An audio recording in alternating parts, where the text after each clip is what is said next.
السلام عليكم ورحمة الله تعالى وبركاته. لما أنا سحبت هنا يوتيوب كجانال كعرن باركا 252 waxaad ku soo dhawaataan muuqaal cusub aan kaga hadli doono wararka suuqa kala iibsiga kooxda kubadda cagta Barcelona. Haddii janaalka Barca 252 ku cusub tahay subscribe saaro si ku soo gaaraan muuqaalada soo socda. muuqaalkan share leh maasinid. Kooxda kubadda cagta Barcelona oo doonayso Alex Telles. kooxda Barcelona ayaa lagu waramayaa inay doonayso saxiixa xidiga daafac bidix ee kooxda Porto iyo xulka Brazil ee Alex Telles kaas ay doonayso inay ku xoojiso daafaceeda bidix. waxaa lagu qiimeeyaa xidiga 27 sano jirka 40 milyan oo euro. Barcelona ayaa doonayso Alex Telles oo laacib ka tirsan kooxda kubadda cagta Porto iyo xulka Brazil. da'diisu waa 27 sano jir ah. adduun dhan 40 milyan lagu qiimeeyaa. weli waxaa la socdaa barnaamijka gaarka aan ka hadli doono wararka suuqa kala iibsiga kooxda kubadda cagta Barcelona.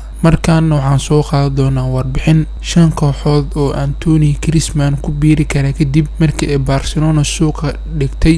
3 kooxood kamid ah waa kooxaha ka ciyaara horyaalka Premier League.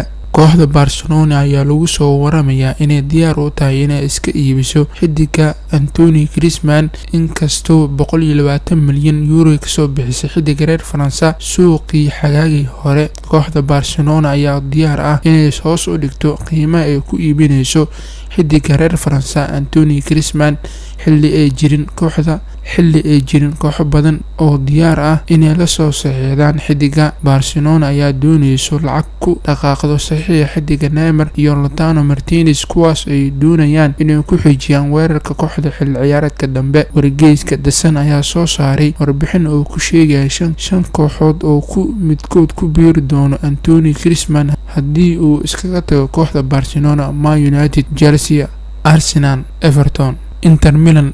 Barcelona ayaa doonaysa saxiixa xidiga Inter Milan Lautaro Martinez. sidaas darteed kooxda reer Itaaliya Inter Milan ayaa dooran karta inay Anthony Griezmann ku bedestaan Lautaro Martinez. aragtidaada dhanka commentiga inoo soo dhiibo wixii kaga baxay barnaamijkii gaarka aan kaga hadlaynay wararka suuqa kala iibsiga kooxda kubadda cagta Barcelona. haddaa janaalka Barca 252 ku cusub tahay subscribe saaro. intaan muuqaalka xiga isku arki doono. sidaas iyo nabadgelyo. wassalaamu calaykum waraxmatullaahi tacaala wabarakaatuh.